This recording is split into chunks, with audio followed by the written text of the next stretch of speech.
as I started to tip the balance as soon as I sat down. And this is a very exciting moment for me. And I must say, one of the important work that has done for the project West Heavens in the last few years, in fact, in very many years, is this massive undertaking of these 6 anthologies. We have been friends for over 10 years. This West Heavens project is a project that aims to bring China, India together culturally with art and with intellectual endeavors. And it started as part of the Guangzhou, the Shanghai Biennial in 2010 in Shanghai, for which there was a big art exhibition, a collaboration between Indian and Chinese artists. And for the first time in decades, there was a major a series of talks by significant Indian scholars in the public realm. They gave lectures in the Museum of Shanghai, and Chinese scholars were invited to have a discussion with them. And there was a small volume published for each of them. And in this company, Tsui Niranjana, wife of Ashish, she was one of the 7 scholars who came to China for the Shanghai Biennial.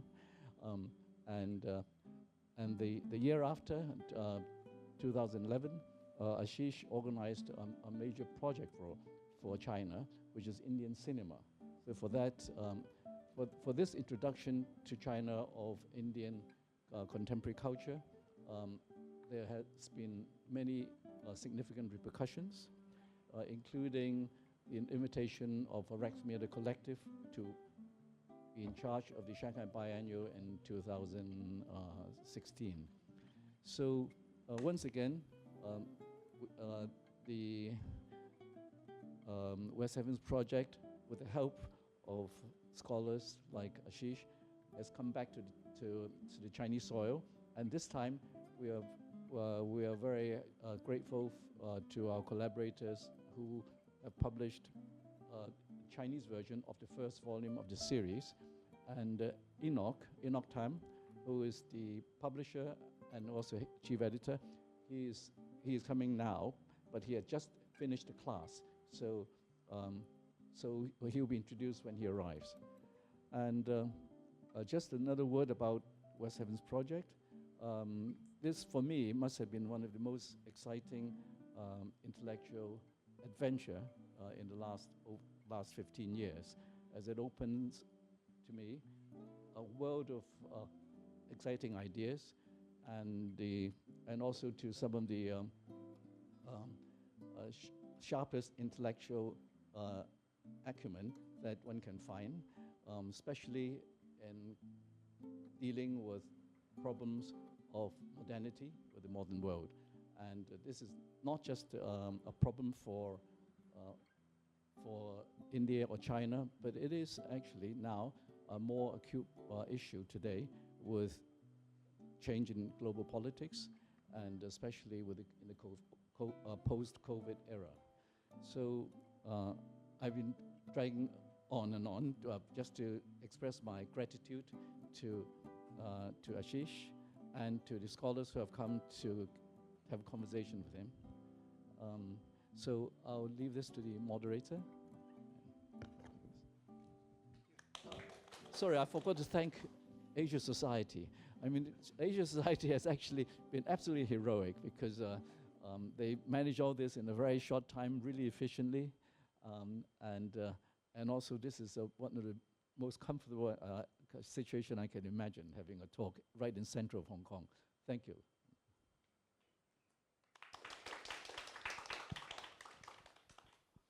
Good evening, everyone. My name is Anjuli Gunaratne, and I am an assistant professor of English at the University of Hong Kong. I will be your moderator for this evening, and my first task is to introduce our panelists. So right next to me is Ashish Rajadhyaksha, the editor of The Hunger of the Republic, present in Retrospect. And Ashish is an independent film studies and cultural theorist based in Bangalore. Next, we have Alastair McClure, who is a historian of South Asia and the British Empire, also based at the University of Hong Kong. And Brian Tsui, who is a historian at the Department of Chinese Culture at Hong Kong Polytechnic University, and the author of China's Conservative Revolution, The Quest for a New Order, and co-editor with Tansen Sen of Beyond Pan-Asianism, Connecting China and India, 1840s to the 1960s. Enoch Tam, the editor-in-chief of Typesetter Publishing, is not here as yet, so I think he was going to speak first, but I will turn things over to you, Ashish, and I think there is a presentation as well. Okay. One second. So thank you very much, first of all, Asia Society, for having us all here. There are a lot of people to thank. I mean, Johnson, really thank you, Johnson, over the years, actually now over the decades, one should say. The kind of support that you have extended has made a lot of difference in India, leave alone, the larger conceptual frames within which West Heavens works.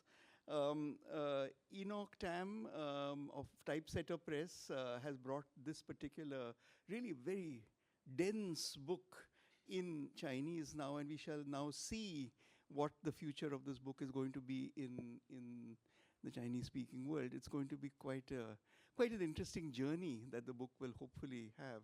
I want to thank Tulika Books in Delhi, who partnered West Heavens to bring this series out. I want to specifically thank Chen Yun of West Heavens, who is Shanghai-based, who is unfortunately not able to be with us today, without whom this project would have simply not been possible. And the authors, the artists, the numerous people who have been associated with this particular volume, who let us use their work. I just want to very quickly introduce the series. One second. The 3 volumes that have actually come out so far are, the second one is actually on performance and the body. The third is about the moving image after video.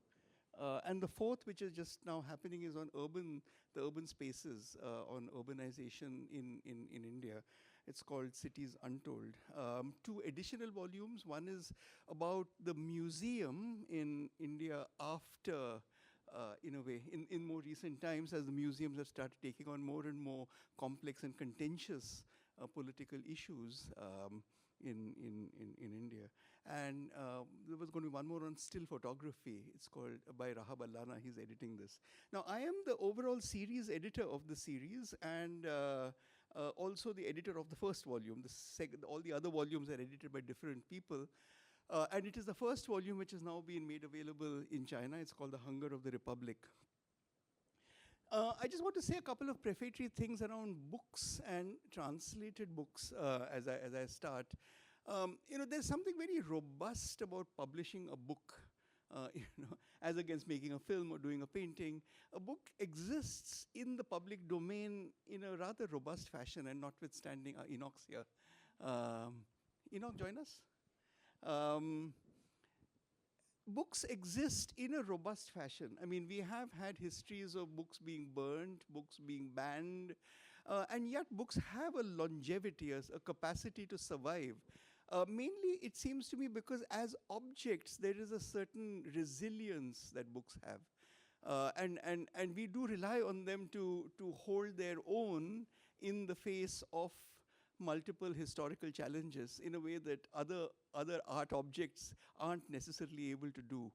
And now we have a book which has been intended as a certain kind of object placed in the public domain that is now being put in translation as another book by Typesetter Press.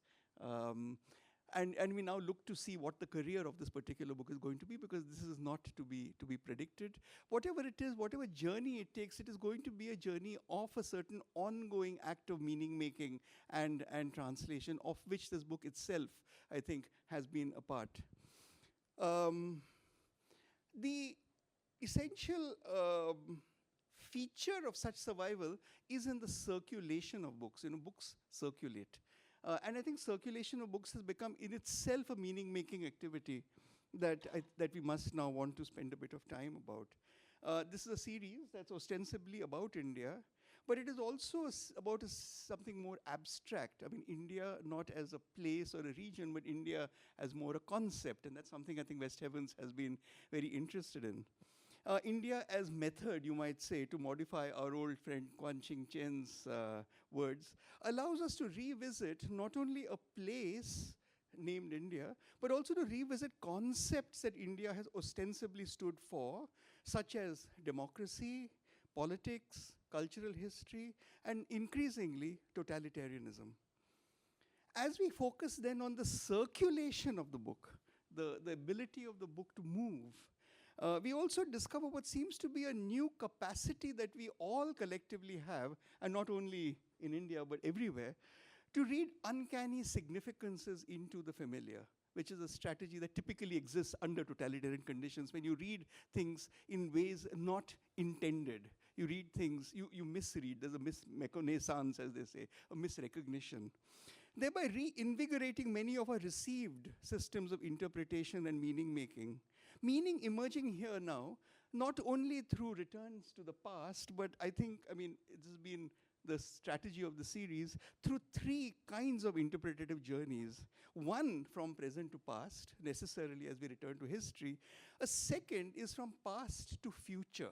And I think I'd like to sort of spend a bit of time thinking about what that does, when you move from past to future. And a third, purely in the present, in the way that texts circulate horizontally from hand to hand in the immediate present.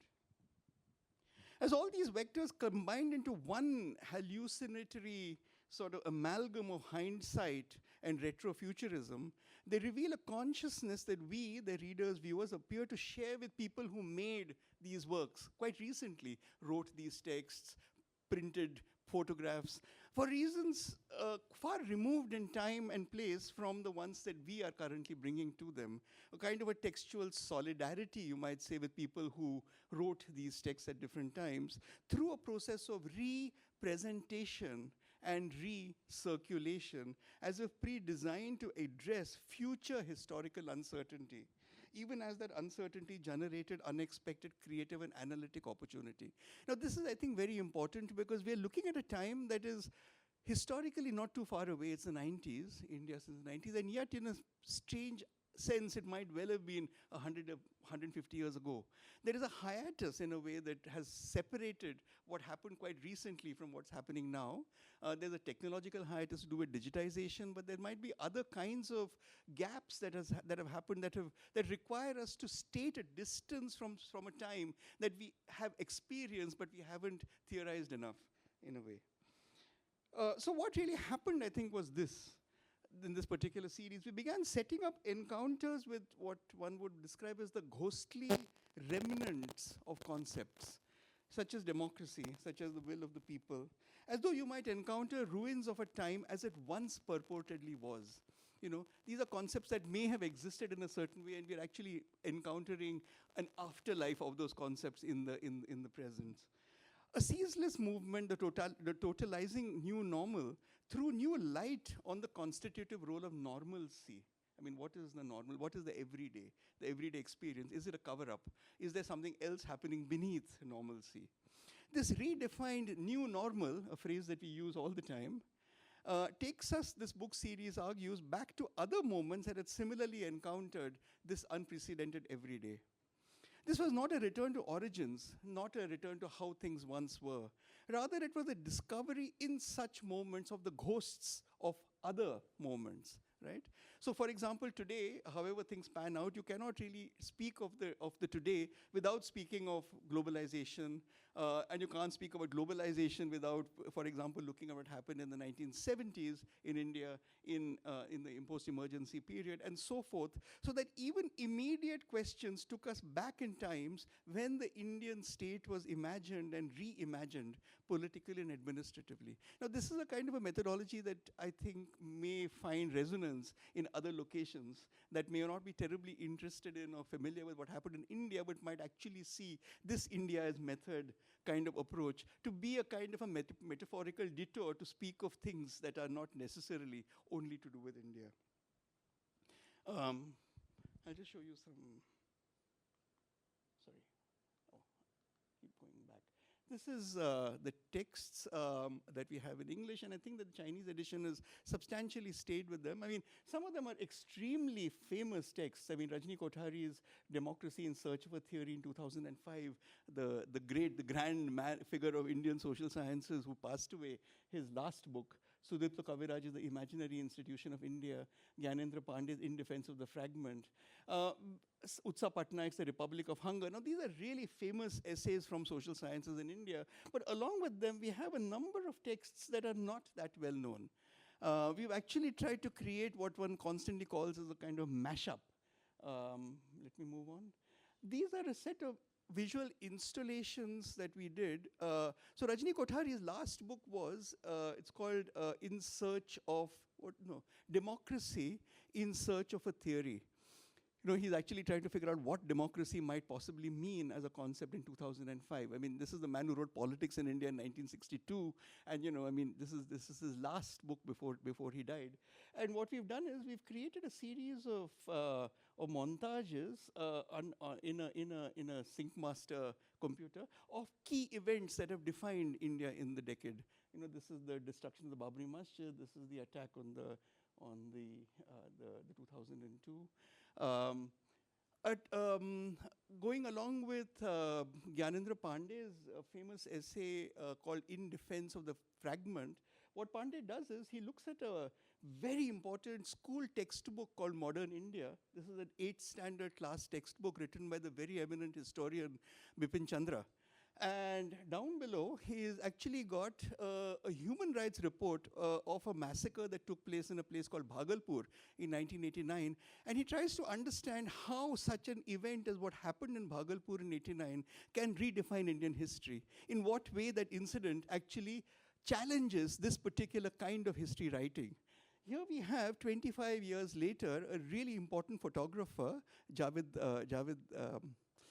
Ismail, who actually returns Gram Logayen to the locations where the original events had happened in 1989, as though, the remnants of those.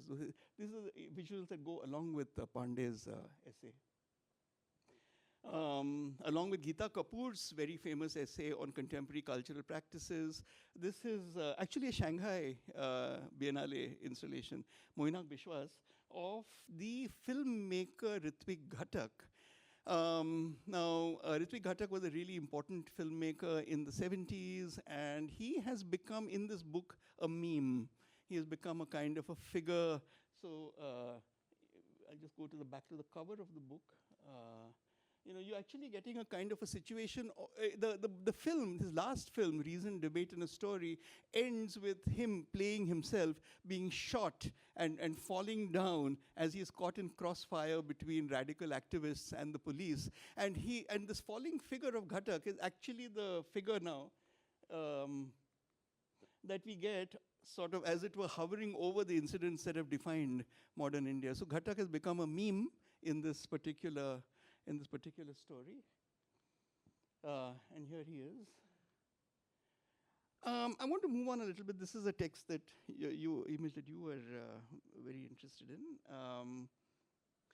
Kancha Ailaya writes about death. And he writes about the distinction between a kind of a upper caste Hindu definition of death and what happens when people die and what happens to the afterlife of people who die versus a Dalit, that is a low caste conception of death itself, right? It's a very important essay. It's called Hindu Death and Our Death. And accompanying this is this particular masterwork by K.P. Reji, the Tumbigal Chartan, or the Spirit of Tumbigal, which is about Dalit survival or living on, between mythic memory and historical time, between death and life and the afterlife. Dalit kids with cutting tools dawdle around a habitat teeming with animal life en route to festivities celebrating Gandhi's birth anniversary at school, where they clean premises and overgrown grass.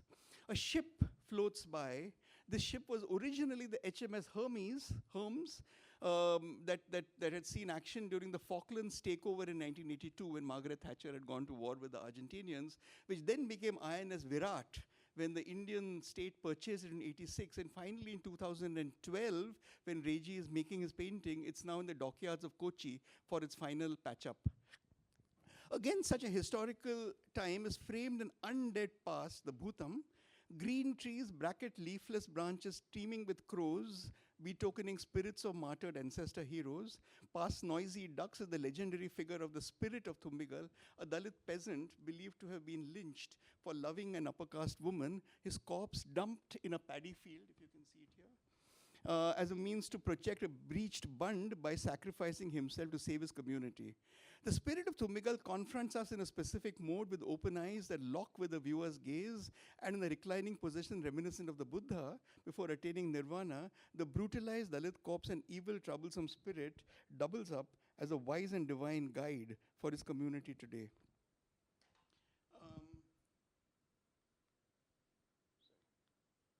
Oops.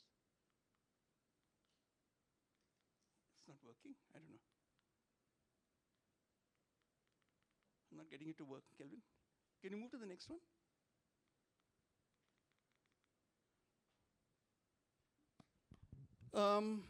The clock on the left-hand side from Escapement, the Rux Media Collective, and Data Mugshot in the center. Sorry, in the same on the left, you actually have the dead figure of the Dalit beneath them. In the center, alongside a very famous essay by M. Madhav Prasad, is work by Riaz Komu, which actually uses the Constitution of India around citizenship, and we actually continue to have the Dalit figure there. And on the right-hand side, accompanying this famous short story by Jayant Kaikini that Tejaswini has translated, along with an Atul Dodia work, we have once again, you can't see it very clearly, but you can see that the Dalit figure there as well.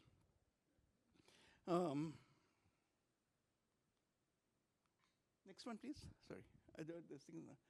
Shuddhabrata Sengupta analyzes the highly mediatized legal evidence that followed the 13 December 2011 attack on Parliament, in which armed terrorists entered the Parliament House in a car with official stickers, got out and began shooting. There were, it's a very famous legal case that happened involving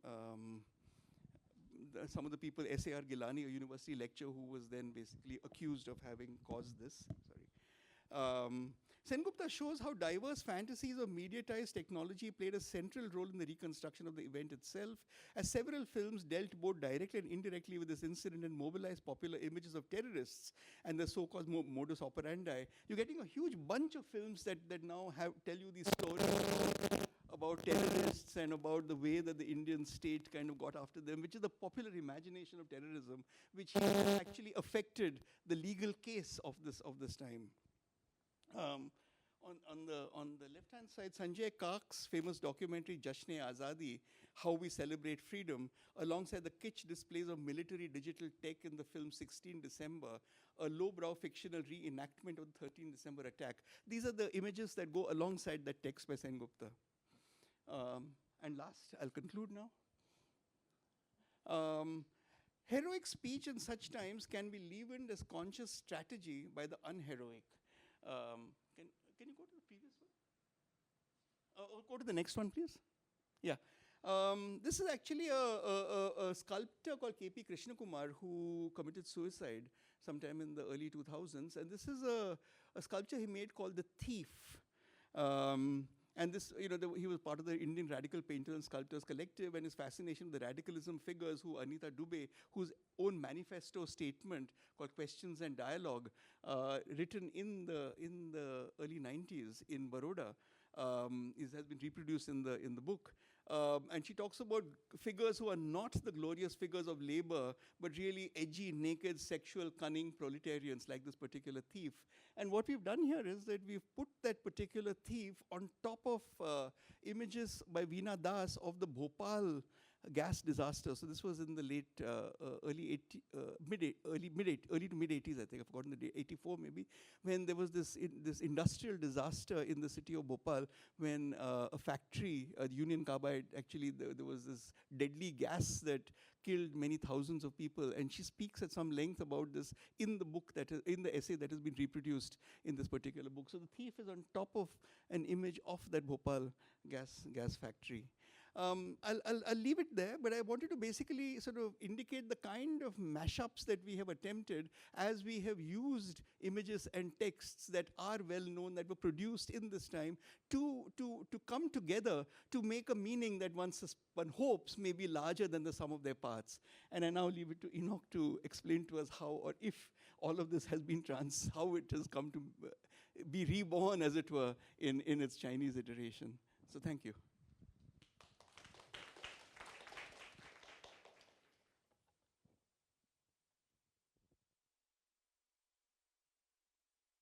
Hello. Okay, thank you, Ashish.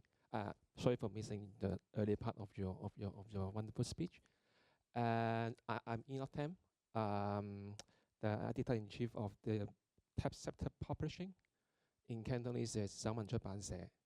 So, I would like to spend some time to introduce my publishing house, and then I will talk a little bit about the publishing process and also the translation process of this volume.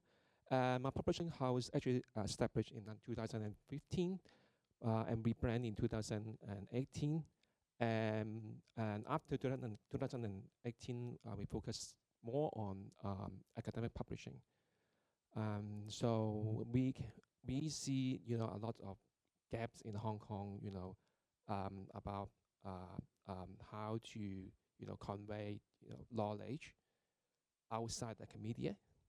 So I understand that within the academia we have a lot of intellectual exchange, discussion, but how all those knowledge, expressions, etc. can be assessed by the general public.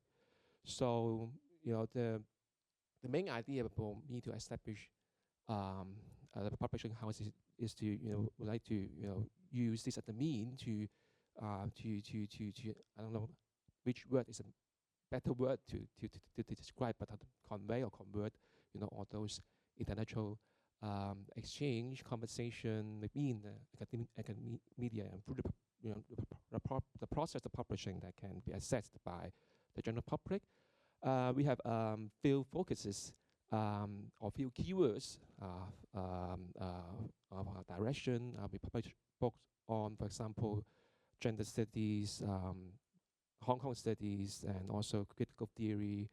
Our upcoming book, let me to do a promotion here, is a translation of Julie Butler, Precarious Life. So we've done the complex Chinese rendition of that book.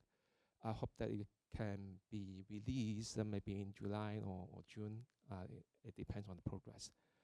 So we have a lot of ongoing projects, with this direction.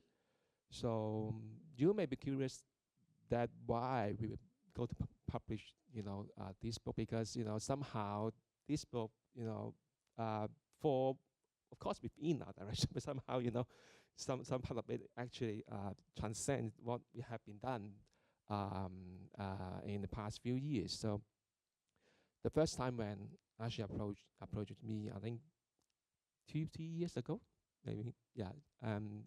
He had a vision idea to publish the 6th volume of this series in Chinese, and he passed me all the materials of the first 2 volumes, and he asked me to see if there is any readership in Hong Kong. And frankly speaking, I honestly tell him that I don't think there is a huge readership in Hong Kong about this. Hong Kong, first of all, Hong Kong reader, care much about, East Asia more than the Southeast Asia or the South Asia. So in Hong Kong, we publish book about, Japan, Korea, Taiwan, or, mainland Hong Kong relationship, except for example, can attract more reader, than a book like this. But after a second thought, I think this is very, very, very good way for us as a publisher to explore whether the possibility of, expanding ourselves beyond, the original scope. So I accept the challenge, but sorry for the delay of publishing. So we plan to publish, last year, but for so many reasons, we finally be able to publish the books this year. And of course, during the publishing process, we need to adjust a lot because originally it translated into simplified Chinese, and then we need to convert the simplified Chinese into the complex Chinese what we have right now. And I don't know how many of you understand the process. It's not only clicking a button, convert from a simplified Chinese to the traditional Chinese, but the use of word, the sentence structure, even the transliteration of names need to be changed because, we understand about this. So we spend some time on this whole process. But what I, as a publisher and also the editor of the Chinese tradition, Chinese rendition, when I read through the whole book, I'm really amazed about this collection of essays, because from my past experience, usually a collection of essays like this, I must confess I'm not an expert of India. Just from a general reader perspective, I read a lot of that kind of anthology, theoretical anthology before in my master degree, in my PhD studies. Usually, in a collection like this, you usually have usually have the essays are in similar nature.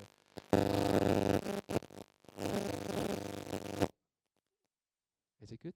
Okay.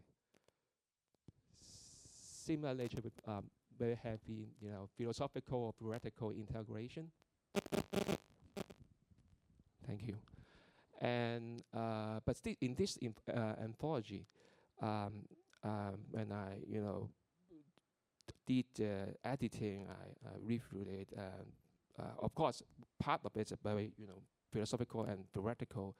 Just like you mentioned, the famous essay in search of democracy, in search of democracy in short of theory, but also it includes some very sentimental stories and witnesses, first-hand witnesses, and those pieces really, for me as a reader, which is not very familiar with, the situation in India, can at least capture, the picture of what happened in the past, not only 20 years, maybe over a half decade. What happened in India? How later people can, we conceptualize all those things, not only in theoretical terms and theories, but also in narrative, in fictional stories, in news reports, in all the those evidence and witnesses we can read in this book, and also how this anthology actually can encompass a lot of things, so many things from popular culture, cassette, the song from some cassette, all the way to the internet, how the internet can be or cannot be a public sphere, and also extend to the issue of feminism and also LGBT issue, transgender issue, something like that. So I would say, it is a very wonderful, really wonderful collection of essays. I enjoy reading it. I don't have, very maybe you two have more to say about it. We respond to the anthology, but as a publisher, I would say it is really my honor to publish this in Hong Kong. And of course, our reader is not limited in Hong Kong. We have connection in, of course, Taiwan, Singapore, Malaysia. Hopefully, we can, ship some books to mainland China. I don't know how, but hopefully we can do that. So thanks again for she passed the book to me and let me open my eye and my mind to this wonderful book.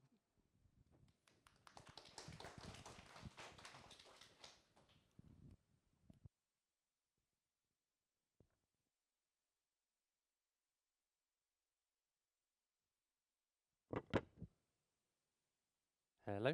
Okay. Thanks for that, and thank you for the talk so far. So first, I'll start by just congratulating Ashish and everyone involved in what is really a wonderful achievement.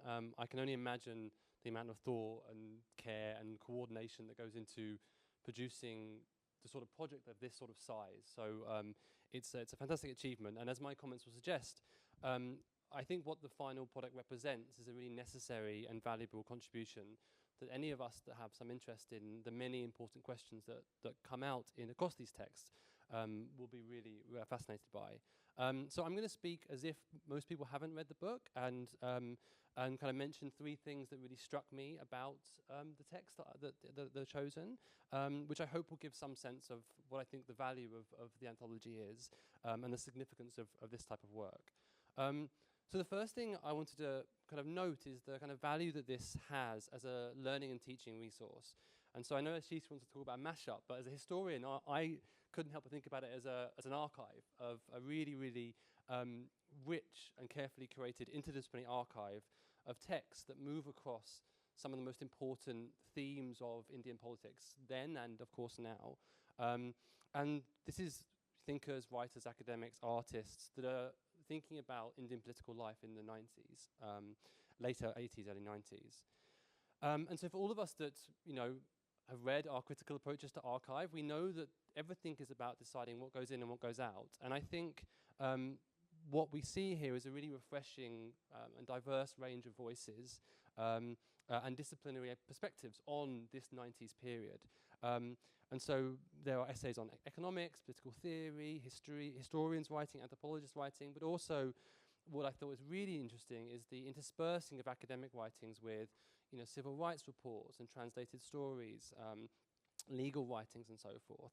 And so in bringing these together, what I felt very strongly was that there's an essay that Pandey writes about. I mean, he says that, there's an important conversation that we should have between the political and the academic. And it was very clear to me, reading the anthology, as you move through the text, that there is that conversation happening in the decisions that were made in the editorial process and the texts themselves.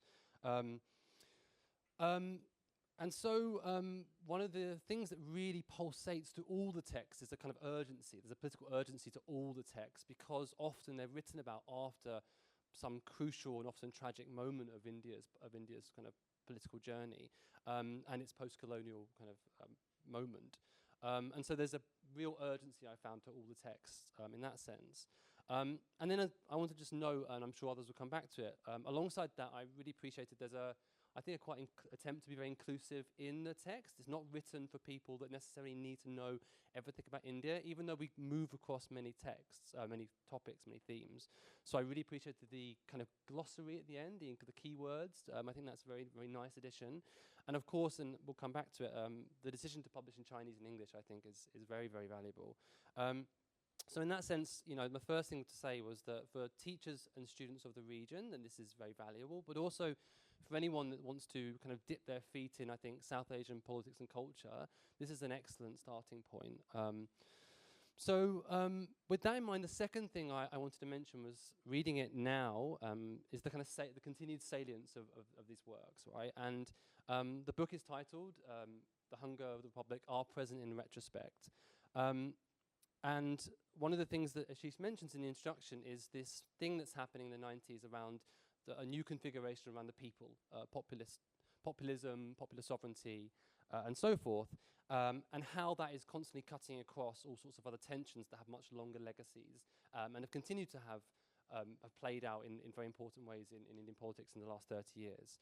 And so many of the themes in the book, those are interested in things like questions of secularism and the rise of Hindutva, neoliberal economics and economic precarity, democracy, popular sovereignty, language, religion, caste, they're all there in some form. But one of the things I found about reading it, that there was something very productively disorientating about reading a set of texts in the 90s, in which some of them you can read and there's almost a straight, you would know straight away that there's the story is continued almost this linear trajectory.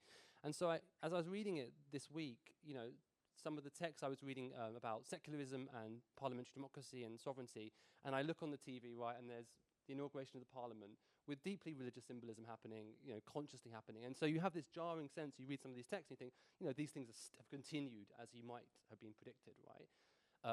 You know, I looked at Twitter and I see decisions about, there was a controversy around recently this week about the Delhi University Council talking about maybe removing Muhammad Iqbal from the, and then you read here and you see about the 90s discussing history and nationalism and memory and stuff and these sort of things. And so those things you just immediately see and you think, okay, I see the trajectory.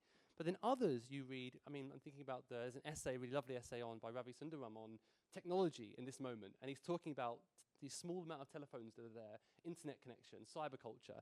And then you think, wow, that is a long time. What he's talking about then to now, it's completely another world, right? And so there's this really interesting, disorientating kind of relationship to some of the texts which feel like they've continued in a certain way and others that have kind of shot forward and back.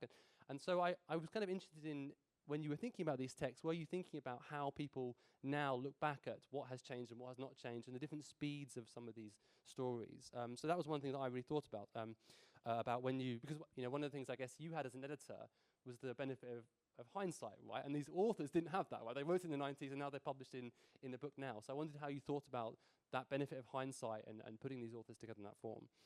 And the final thing I'll note, I won't go for too long, is just the importance, I think, of doing this in Hong Kong right now. And again, to return to it, the benefit of publishing in English and Chinese at the same time. And so I'm trained as a historian in history of South Asia and South Asian studies more broadly. And I think the discipline, or as area studies is what we want to call it, is a very long and established set of networks between Europe and North America and South Asia. Institutional networks, publishing networks, cultural exchange, and these sort of things. And I think one of the most exciting things in South Asia the last 10 years has been the expansion into places like Singapore, South Africa, the Middle East, which has pushed the discipline to thinking about how we build those connections well beyond Europe and South Asia, America, South Asia. And I think that's why we're starting to talk about things like Afro-Asian connections or Indian Ocean studies and these sort of things, because there are those new networks. But that takes labor, right? It takes work, it takes translation, it takes thinking about how to understand how those different traditions, intellectual traditions, political traditions in those places have built over time. And I think in that context, this sort of work is absolutely necessary, right? It's bridge building between places. And Hong Kong and India, I think, have a lot of very interesting connections and differences, which we need to, you know, teaching it for the last 4 years has demonstrated that, I think. And so I hope that this sort of work, as we move forward, will help people who have those interests in South Asia, in connections between Hong Kong and South Asia, work through what are some of the most important essays in India of that time. And so I think in that sense, again, once again, I'm going to say it's a really wonderful achievement. I thoroughly enjoyed reading some essays that I haven't read for 10 years, some I hadn't heard about, and I think it's a fantastic contribution. So yeah, congratulations to everyone involved.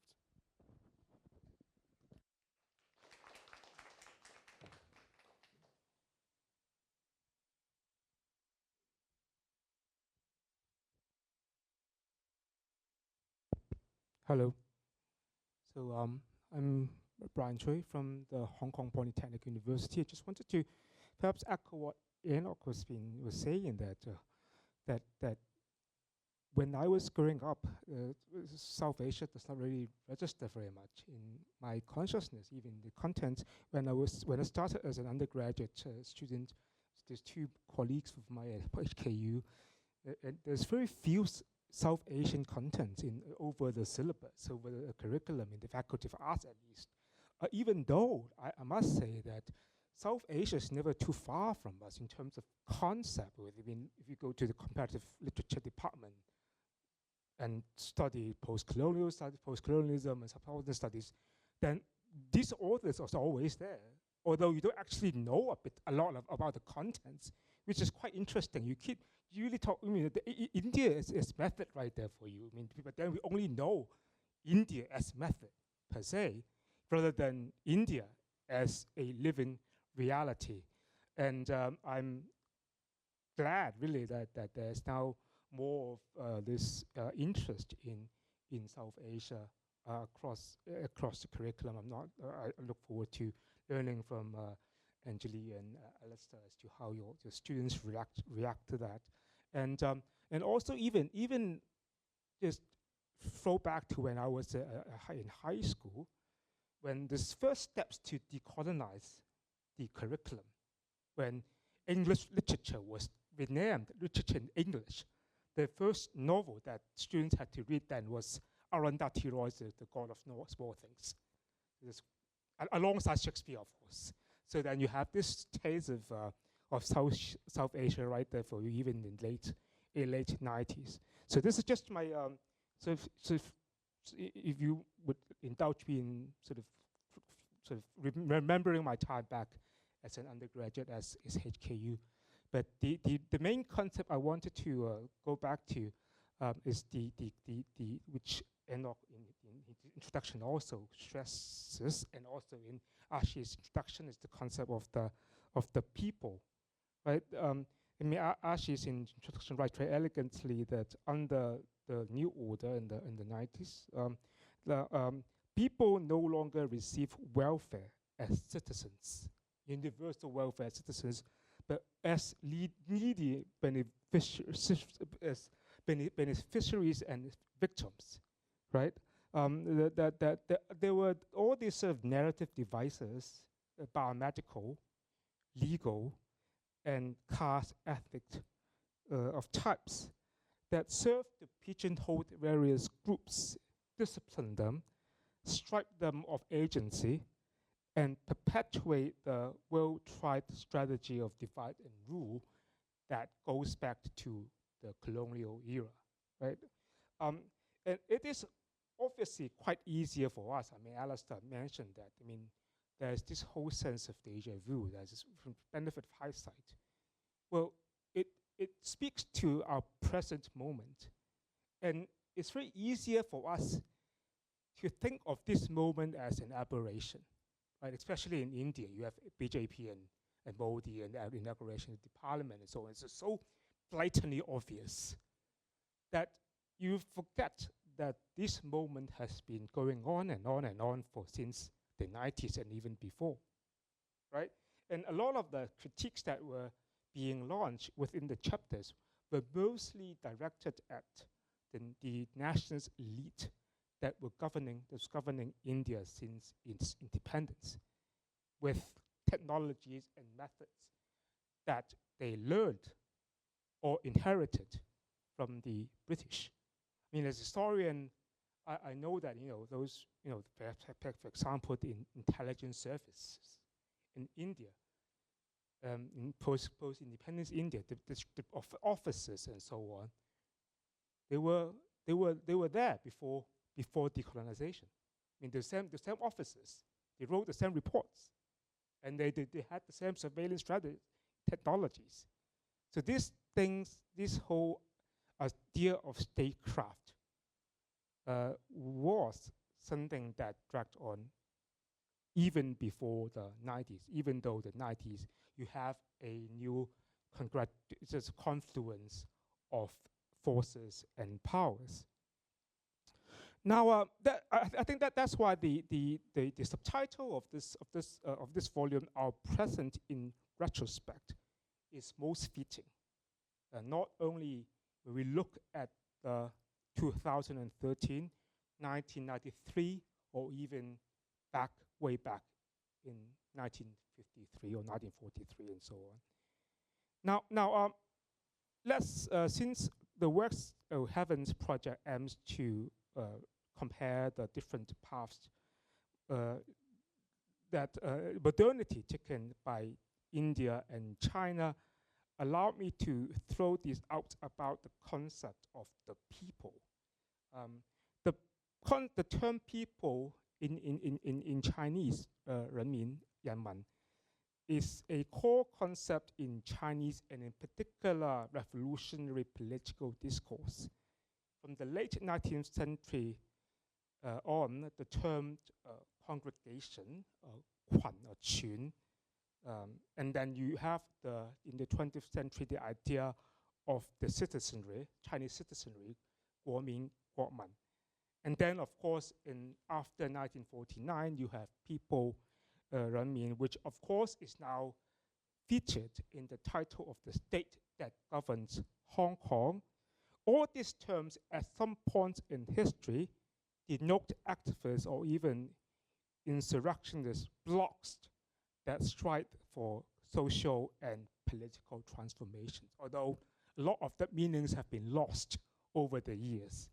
Well, when you think of terms like Guomin or Peep or Renmin, you don't think of these as particularly revolutionary these days, and these are, of course, of various reasons. Now, if you remember, during the first wave of the COVID pandemic, a scholar that's rather close to the West Heaven Project, I suppose, Wang Hui, this is a very sort of important leftist intellectual based in Tsinghua. He wrote this rather strange piece on Lenin. But then there's this paragraph sort of tucked inside where he attributes the success of Wuhan in suppressing the pandemic to the concept of people's war, 人民战争, like 人民战争. What he was trying to suggest is that the Chinese Communist Party is able to overcome bureaucratic inertia, tap into the people's voluntarist instinct, and quickly mobilize the populace to fight against a common enemy, which in the case of the early 2020s was, of course, the COVID pandemic.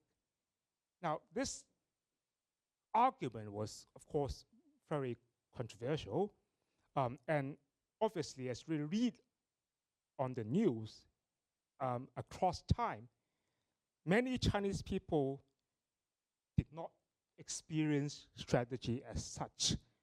They felt, they saw such strategy in terms of massive surveillance with the help of advanced digital technology, arbitrary intrusion into private life, and simply bureaucratic overreach. Now, indeed, one can't help, I can't help, reading Enoch Tam's discussion of the Bhopal gas leak disaster and not think of how China and other states deal with COVID and categorize citizens into worthy or unworthy beneficiaries of state benefits. Now, there is another Chinese term denoting the populace that is of a very different meaning and history than people or 人民, 人民. I mean 老百姓, 老百姓, which is usually can be rendered into English as common folk or the rank and file. Or there's an even more straightforward term, 平民百姓, the common people, those people who do not belong either to the gentry or to the royal house, right? And I'm sorry, So every now and then, when Chinese officials want to sound folksy, they would use 老百姓 to refer to Chinese citizens. The implication being that these citizens are not interested in politics, but are more interested in being passive recipients of state benefits, developmentalist benefits in terms of housing, education, and so on. So I just wanted to perhaps ask Ashi, as you put together this book and want to translate it to English, in the Chinese, you are, I suppose, speaking to a universal moment right now that is increasingly getting more unfortunate and troubling. I'll stop here, sorry, thank you. So we will move on to the moderated panel discussion now. So I think To begin, I would like to invite Ashish to respond to some of the comments. I saw you taking many notes, to some of the comments made, and maybe to expand on the things that both Alastair and Brian were noting in their individual reading of the text.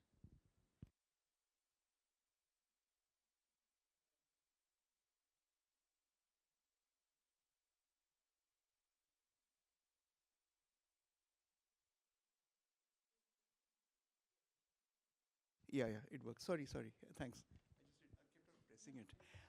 No, so thank you all. Thank you very much. And once again, I thanked Enoch in his absence, and I'm going to now thank him in his presence for having made this happen. Just to return to this idea of the book and the fact that the book as an object, and now the translated book as another object exists, is in itself something, right? I mean, it's there. It's undubitably, that is not a matter of dispute or debate. It exists. I have also been very interested then in careers of books in the context of how they will exist and circulate with readers. So, for example, we've talked about things like print on demand as a technology that actually can transcend borders. So it is possible, for example, as your book. As your edition is available in mainland China, that you will use technologies that have a certain portability, that will allow the book to circulate in interesting ways. And what then this circulation or new strategies of circulation and new strategies of reading say to the content, or how the content is put together and assembled. I mean, we are actually at a new career of the book in a way, and I'm very interested in placing the translation question at this moment, rather than within the kind of classical definitions, if you like, of translation from one culture to another. This is very much within the West Heavens spirit. I mean, the idea of West Heavens really was to find these new spaces for conversation and exchange, and that is something that I think this particular series may make happen. Two things. One is I wanted to say that we wanted very much not to introduce India to a Chinese audience. It was as though we knew what we were doing and we were now going to tell you. There is something, I think, about the kind of generosity that Johnson has made available for Indians to really preen and say, well, we are the theorists, right? We know, we have our problems, but we really do theory. In a way, we are the kind of non-Western West. We can produce canonical theoretical texts in a way, and in English, in a way that probably is almost unprecedented outside the Euro-American context. Now, of course, this is not so, and it's much more controversial than that. And I did want to make sure that in the process, for this whole series, in the process of putting the series together, that we did not talk down to an audience that wasn't ours, right? We had to recognize the fact that these are contentious arguments as much in India as anywhere else, and to try and find a way that we really would work with complex concepts. Now, in doing this, I wanted to say something about the keywords, there at the end. Now, those keywords constantly take the process of trying to explain what does an Indian word like Adivasi or Zamindar mean outside India. But we wanted to say that the word politics itself means something quite different, or the word people itself means something quite different from what the dictionary definition has meant. For example, Rajni Kothari, the Democracy in Search of a Theory guy, wrote the canonical book on social sciences in India in 1964 or 67. I don't know if anyone remembers this. It's called Politics in India. This was Orient Black Swan, Longman at that time, that published this book. And he defines politics quite differently from how the Oxford English Dictionary would. For example, the idea, we'll use this very often, that X is a political person and Y is not a political person. It's a very standard term that we will use in India. Or you'll often say that bringing people into the political process, whatever the demand is, you have to bring it into the political process to make it happen. There would be other kind of inflections about, for example, one thing that was said very much was that, after the late 1990s, especially I think the digital turn, which is when you have this term beneficiaries, which is a very new term. I mean, it's used, for example, in when the digital delivery of benefit, is that you will actually convert a citizen into a beneficiary, and you will have a very different technology, which is often known as the last mile problem and so on, when you actually, direct cash transfers, very often the kind of the centrally sponsored schemes that we have, like, for example, the Rural Employment Guarantee Scheme and so on, actually do have an entirely different way of defining who the beneficiary is, which is not a term that we would have used in the 60s, 70s, or 80s, right? This particular kind of shift would be seen as a shift of people who are not in politics. I mean, it's a term that is very often used. I mean, you go to CSDS, which is where the term, I mean, they would constantly speak about politics in ways that isn't how you would normally understand it. And then you realize that although we write in the English language in India, we do not write in the way that the West usually does. So, we will use words that are quite surprisingly different. I mean, I'm just using politics as an obvious example, and the people as absolutely another obvious example. So we had to really now find a way of exploring these concepts which were as strange or as new to Indian audiences as they were to anyone else, and then see if there was any methodological challenge that might be adopted by readers who are not familiar with and may not even be terribly interested in India, but will see this methodological question as something that they can use or they might find of interest, which is, I mean, I'm really sort of so pleased that so many of these things have been picked up by all of you, by the present panelists, because it's the first time I'm having an opportunity to talk about these concepts outside of those who are in the know, as it were. Just one or two more things very quickly.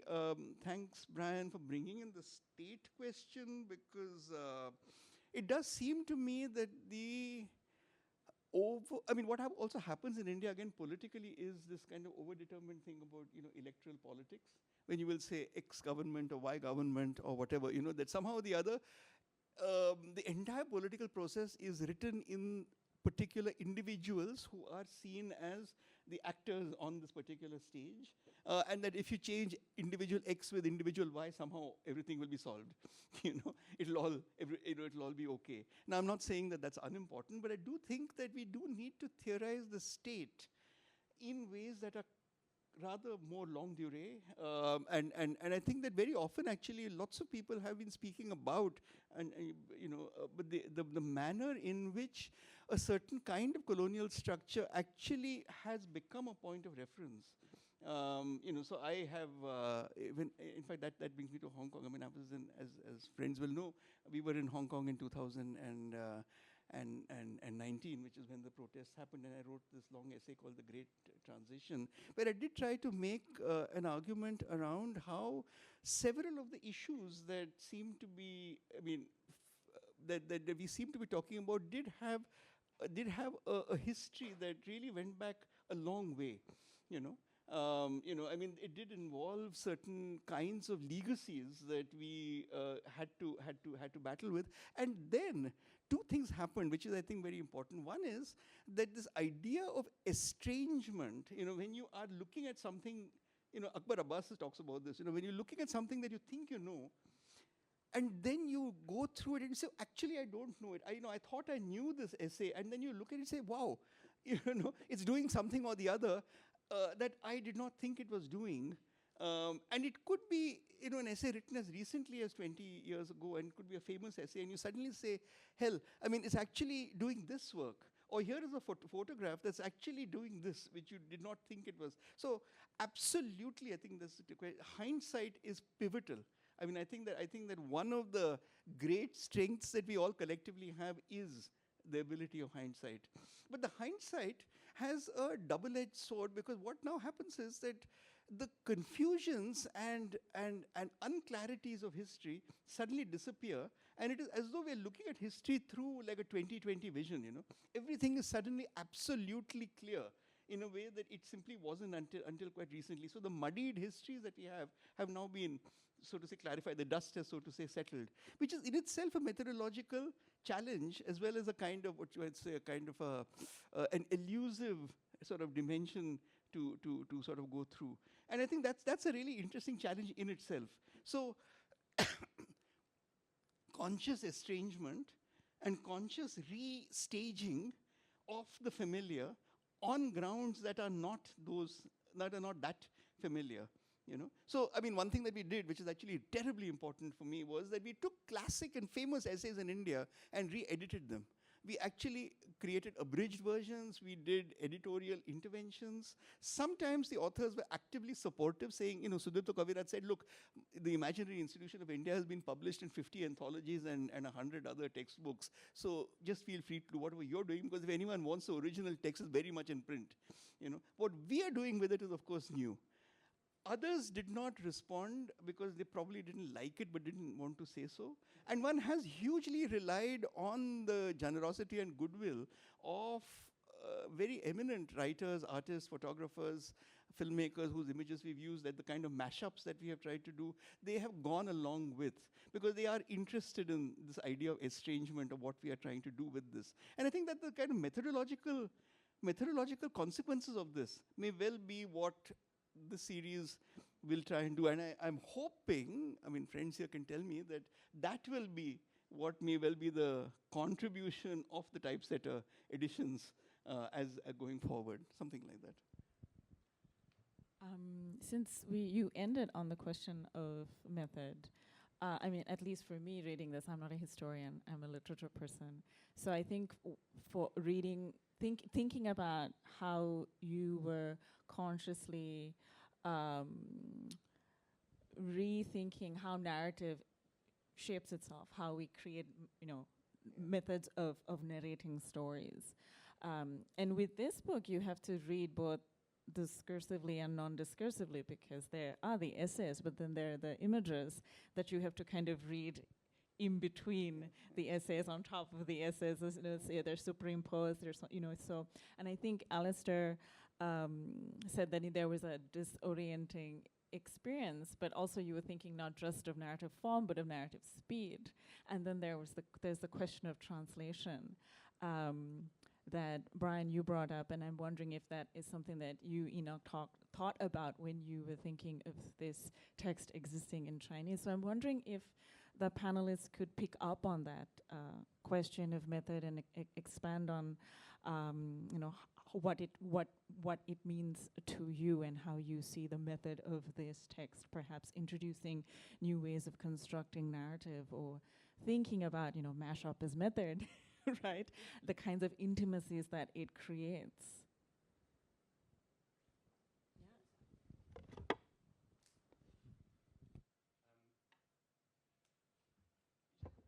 Is it going to work? Oh, it's going to back? It's not. It's back. Okay.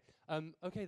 Thanks for the question. I mean, I think one of the things reading the book, it's almost like at times you feel like you walk into one room and there's been a Das talking, and then you come out and you walk into another and sort of the cover art, and it's a lovely experience of kind of going through text by text. But I think there's also something really productive about putting these texts alongside different texts for the first time, right? Because then when you read them alongside them, you do think about them differently, right? So many of I don't think it's common to find an anthology with this range of text together. So I think that narrative also produces, you can read them separately, right? You can just take that text, but actually reading them, there's something very productive about thinking about them alongside another in that narrative form. And I think I haven't read all these essays before, but some of them I had read. And I think reading them, like you say, with the imagery in this different form, I did read them differently. Like, you start to think about questions in new ways.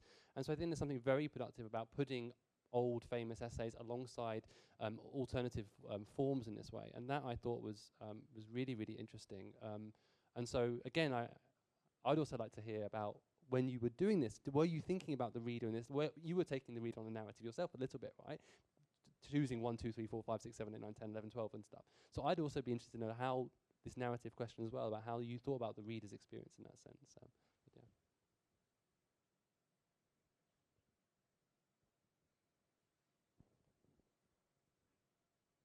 No, I just want to say, I mean, I completely agree with you. I mean, this whole idea of sort of disorientation with the use of language, narratives, and so on, it's quite important. I mean, you obviously, as you say, you're not trying to introduce India to a Chinese audience with the translation, but then the Chinese reader, a Chinese reader would have to know a bit about India to actually get into the text and know what the political vocabulary is about. Alastair talked about you using it as teaching material. Then, I mean, that it's a very sort of steep learning curve for myself.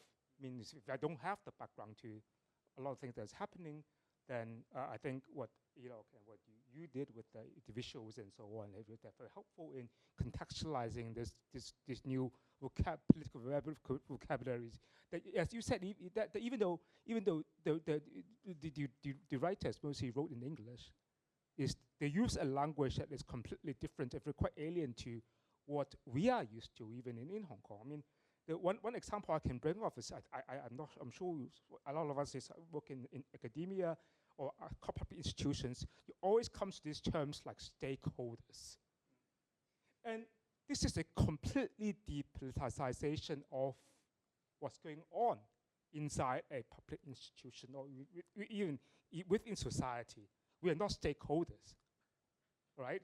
I mean, I have no stake in any of the whole. I don't hold anything. So I mean, I think this is something that will be very refreshing for a Chinese audience to not, if they have, as you said, as you did with the volume, that have the necessary background to get inside a particular political discourse that might be even sort of fading in India in 2023 as an alternative sort of political discourse emerges.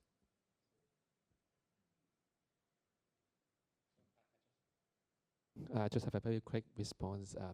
But Barnes remind me as a student, back to 10 years ago, when we did our essays on post-colonialism, and our only knowledge about India, or the only score we cite in our essay, usually Homi Bhabha, Spivak. And we can talk about subaltern and location of culture actually without reading the book. We just cite those sources from secondary sources and something like that. So this we cannot differentiate which one is more famous, the names, or which one is more classical reading. But at the moment I edit the book, actually I need to read through from the very beginning to the very end, and especially after, I don't know whether it's very sensitive to mention 2019 poll-tax, but after the poll-tax, when I do the book, a lot of keywords appears. We talk about, democracy, nationalism, and also protest strike, and also, disagreement.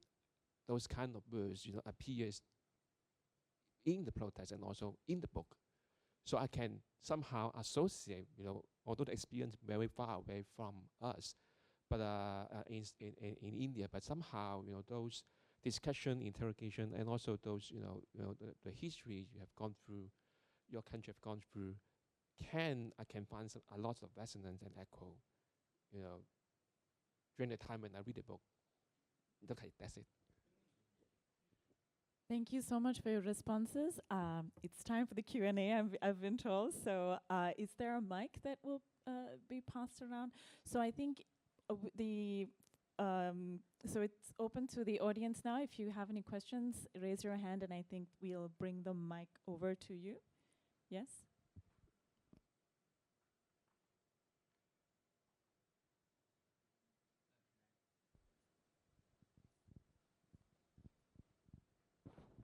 I'm Ming Huang from Jindan University in India. Actually, I have not gone through the book, but I just wonder why you pick up the name, the title of The Hunger of the Republic. What is the reason for that? Yeah.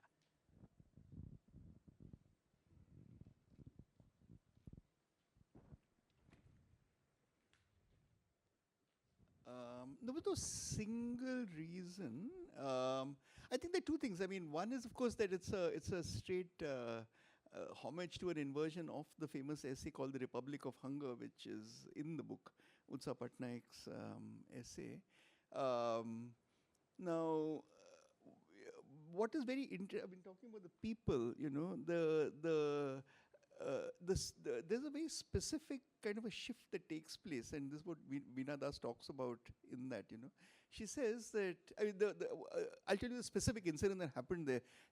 What happened is that when the Bhopal gas tragedy happened, the government of India decided that it would be the sole entity that will speak for the people, because it would be best positioned to argue for them. Which is a double-edged sword, because on the one hand, that's what governments are supposed to do. They're supposed to represent the people. But when it spoke for the people in a way that stopped the people speaking for themselves, and then you had two very important Supreme Court cases, Charan Lal Sahu was one, where the people said, no, sorry, we will speak for ourselves. We do not want you to speak for us. You had a very interesting kind of a problem that arose, which would then become quite a complicated sort of problem later, right?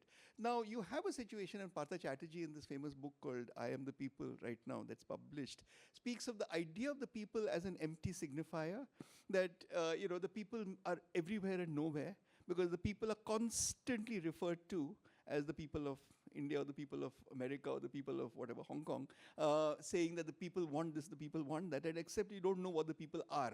You know, who is the people?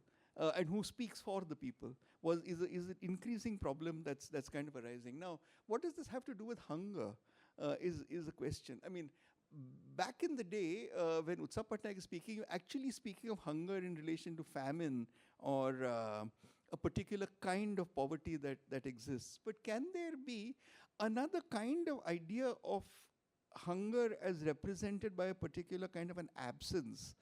Right? It was really something like that, you know, a kind of a discursive hollow that exists, you know, which inside the Republic. That the Republic is almost like a kind of a hollow space in which, you know, you sort of enter with concepts, but then can't kind of exist. There was a specific technological kind of consequence to it as well, which is been quite an important issue in India around, that's not something that the book specifically deals with, but the privacy, the laws, the privacy laws that we've had ever since a very important Supreme Court judgment in 2018 concluded that privacy was a natural right that all human beings possessed in the very nature, in the very fact that they exist, and it was an inalienable right. You could not ever give away your privacy. Your privacy existed inside of you. But what it then does is that it leads to a certain bodily condition, you know, of the people, you know, as actual sort of bodies. I mean, with a corporeal existence. I mean, we'll have 10 fingerprints and 2 iris scans, for example, that defines them as a certain kind of corporeal bodily subject that's now there, which is a very, very important new development, because the technology is associated with, for example, reaching out to the people is often associated with the technological delivery of services to those particular people. So whether it's food or whether it's money or whether it is direct cash transfers, you're actually reaching out to the people on this particular kind of platform. This also seemed to have something to do with hunger, because, you know, things like that's dealt with in this book, the rural employment guarantee scheme that's existing, which has had quite a battle around. I mean, so Jean Drèze, very important social scientist, actually speaks of constitutional rights and defining the people and what is shifted in that particular category. I mean, it was a metaphorical thing that said that hunger as a concept did deal with all these rather more complex concepts rather than merely the absence of food. You know, it was a conceptual kind of hunger that we were trying to address, something like that. It's always, you know, when you have metaphorical titles and you have to give a rational explanation, it's always hard, I guess.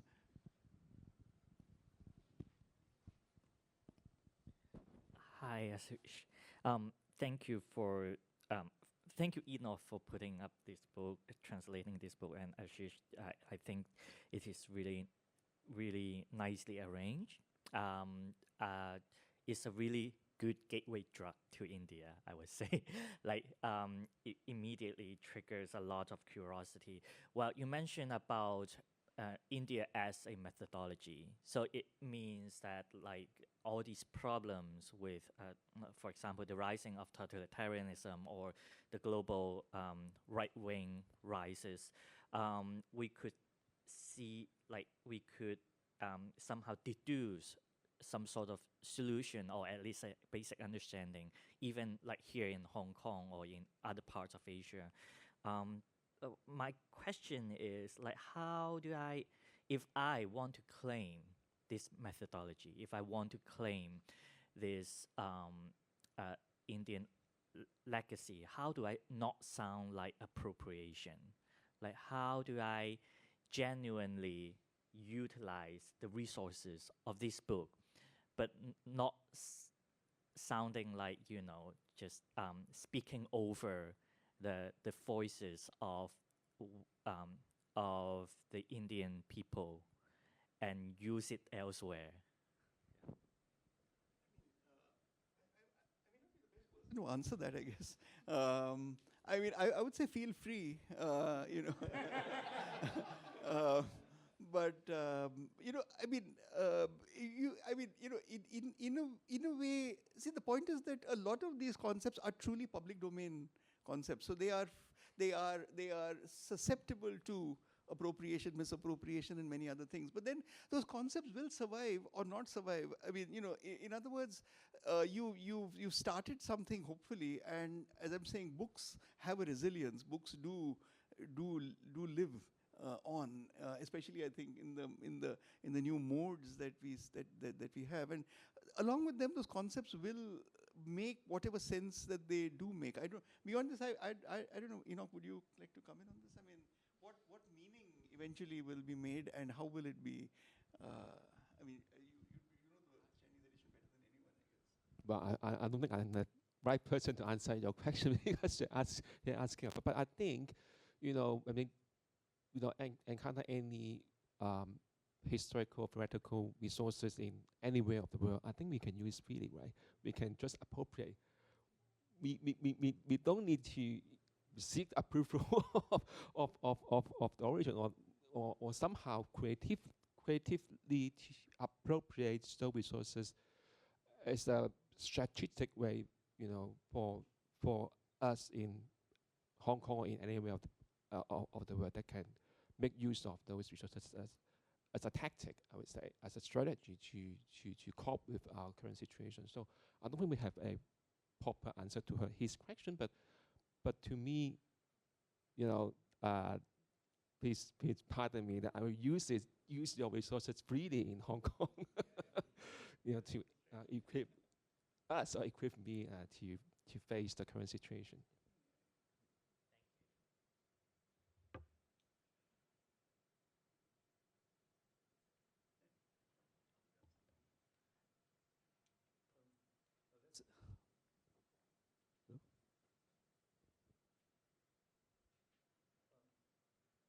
I would. Is it work? Yeah. No, I want to make a comment on the book, but since that question come up, it reminds me of Chinese books you pick up for free in monasteries in Hong Kong, and there's always have something in the back which says, "You're welcome to pirate," so that the message will spread. And there's a little bit of that in your books, but the most what I get away from reading your book, especially when I try to. When it starts to be captivating, and in fact, the second time I read it, I tried to read through the whole thing, at least flip through the book as coherent collection, not just as anthology of disparate essays. And it does have a sense of the urgency of the time and how the time is still with us today. I think that is really the great value of these volumes. And in particular, reading this as a Chinaman, because there are a lot of these issues in the book which were normally issues that are brought up in the same language, but in fact have totally different significances. And reading the book, especially in this anthology, firstly, it makes me feel that I'm in the thick of an Indian intellectual conversation. I can't catch up because I can't even cut into it. The ideas are thrown at me so rapidly, one after the other. And it throws me into a time, into a discussion, into argument, into discourse. But there are certain issues in there which is fascinating from a viewpoint of somebody dipping into into this dialogue from Hong Kong or from China, especially issues about the state. There are so many discussions about questioning or rethinking the state. And this is something you will not find in China so often, because it is almost something that is not questioned. But of course, it is questioned as a problem of modernity, as a critique of modernity of the nation state, and that as one of the features one needs to tackle to outgrow this problem we are all facing today.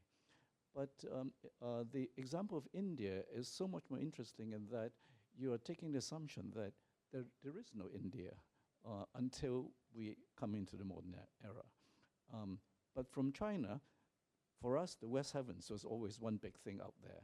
So in the outside imagination from further east, India was not a state, but it was a civilizational realm. So in the book, you actually bring that up, confirm certain imaginations about India by bringing up these diverse myths which make people live together. But also these myths, in fact, do not all overlap. And there are these different histories and different mythological memories being brought together and mashed into this whole big edifice today, enterprise today, called India. And although there are arguments about how British colonialism had something to do with it, but on the other hand, this is the modernization process of dealing with the West has happened globally.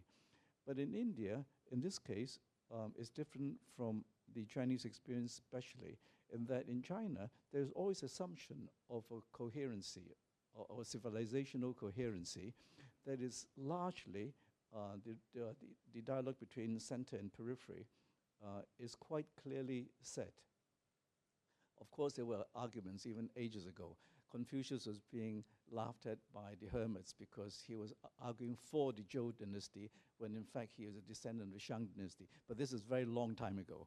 And, but in the example of these discourses in this book, we are in the argument of still discussing this idea of the state, which I think is very, very healthy because we tend now not to critique the nation state in the same manner.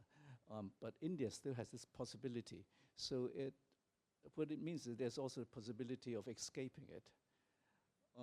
And another thing which I found interesting was, of course, what Brian just brought up about the name of the people. Renaming the people is almost like different ways of the regime of the people, the control of the people, changing over time, changing this process of modernization.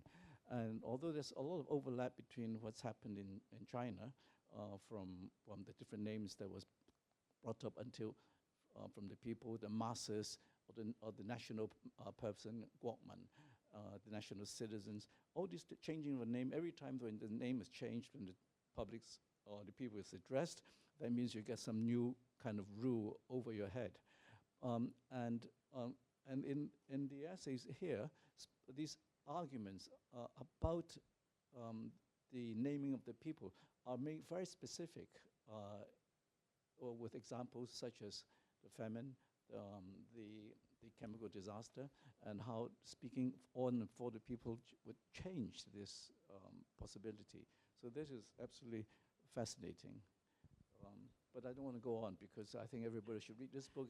It's absolute gem, and it's a long book by the weight of it. But once you get into it, it sails. So thank you very much, Ashish. Thank you so much for the comments. In the interest of time, I will take one more question, and then, either you or the panelists can respond to what was said, and also answer the next question. We have time for one more question.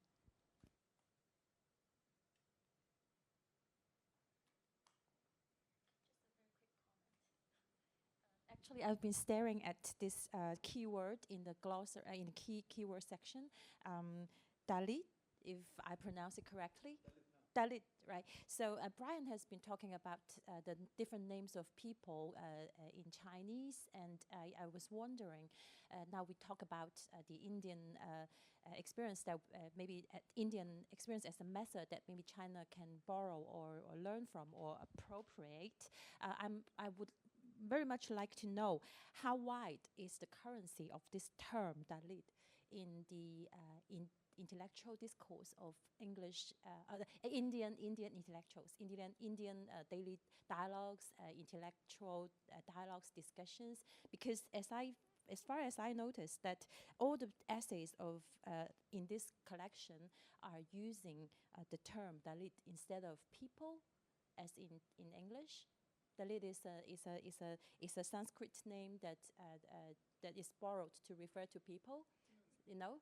This is my misunderstanding, because I'm reading through translation. So I was looking at this entry, and I was thinking about how this vocabulary, how this glossary, this term has become a very key term that I am trying to compare with the Chinese concept of people.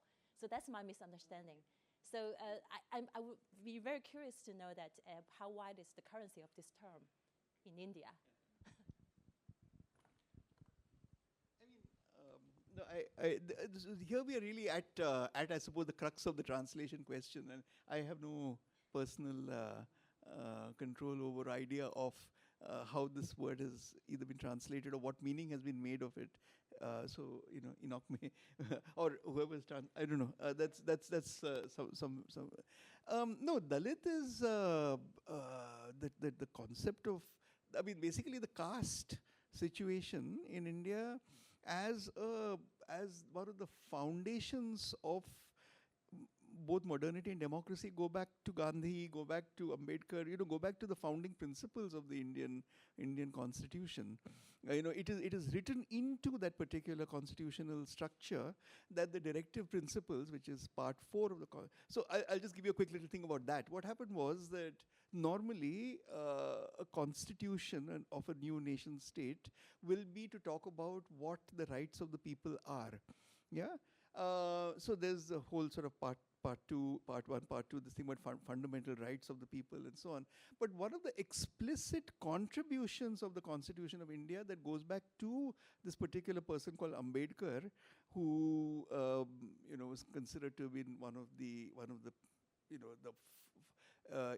what can you say, the intellectual, the defining intellectual presences for the Constitution, was something known as the directive principles. Yeah, the DPSP, the directive principles of state policy, which speaks about the role of the state to the people.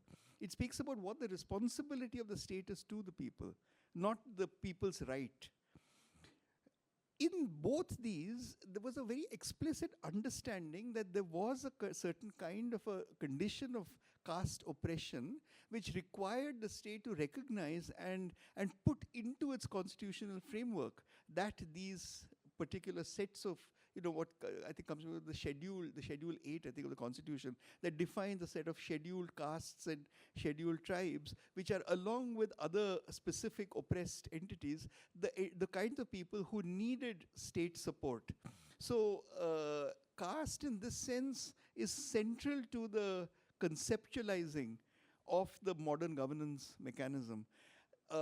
Since then, of course, caste and Dalit, so there's a specific use. Basically, Gandhi used a very different word for the lower caste, called it Harijan, which is considered politically incorrect for complex reasons, which you may be able to tell us more about. It goes back to long histories, but Dalit is a term that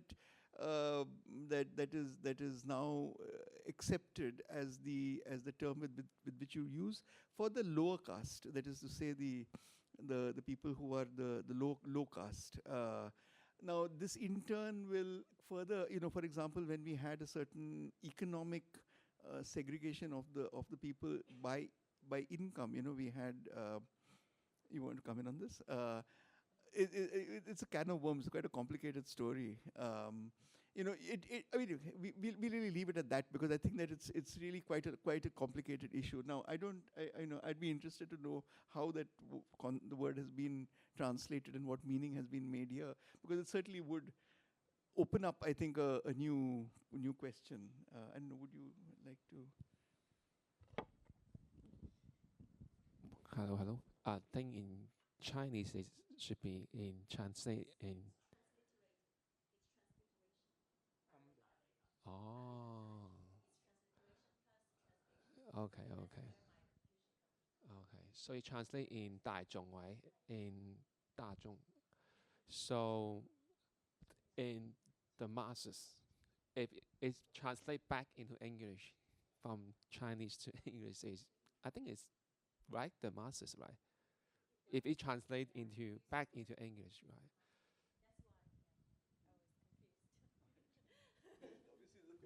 I just wanted to, do we have a time just for one comment, or, yeah? Do you want to, because I know that you were having a conversation, in case you wanted to. Very quick question. My name is Bill Mack. I work on historical Sino-Indian relation, and I really appreciate the discussion today. My question, very quick one, is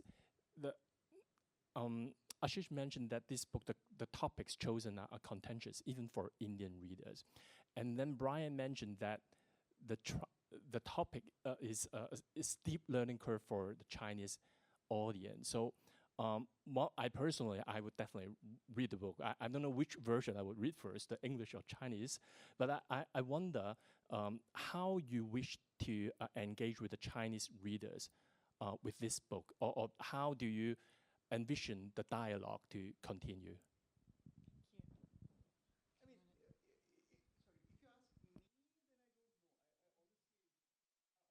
No idea. I mean, we have to now see, because to my understanding, I don't know whether this is right or wrong. I mean, I know West Heavens, I mean, Johnson, for example, had been over the years talking about the history of Indian interactions with China, and even the failures. I mean, one of the great moments was really, and Brian has written about it as well, the famous Tagore story of how he arrived in China at that point of time, and there were issues and questions at that particular time. Now, I think that I think that first of all, this is not going to be an unproblematic journey. It could be a journey that, in the extreme case, ends in some absolute failure, and you say, well, what kind of an anomaly of a book was this? But at the same time, I think as the book now, starting today with the public launch of it, launches into its own public career, I would be very interested as a bystander, really, more than an active participant, in seeing what meaning is made, how it goes. So I have no real idea, actually, as to whether maybe, I don't even know if I have a role to play, other than just as a bystander, in what now happens, because my ideal hope is that this particular book enters Chinese public debate, or that it becomes a kind of a point of reference because it exists in your language. So you will make what meaning you make. I mean, you, the readers, if you like, of it, will make what meaning you make. And then I can't say any more than this. Would anyone add to? I think Heidi's, go back to your comment, I think the word as simple as Dali already illustrate, our glimpse of what we can envision in the future, how, Chinese reader receive the book and then make use of it. Because of translation, I don't think we have a perfect translation for Dali, this word, because,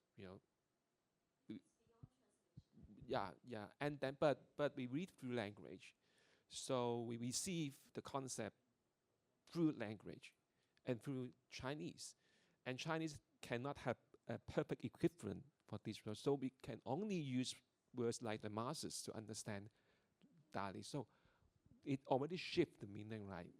Through translation, through circulation, through our readings of the words, and then we can put the masses and all the articulation around Dali, this word, into our context, into Taiwan, into Hong Kong, into mainland China. We don't know what happened, but let's see. I don't know. Thank you to the audience for all their wonderful questions. And thank you to the panelists. I wish the book and all the translations, present and future, all the very best. Yes, thank you.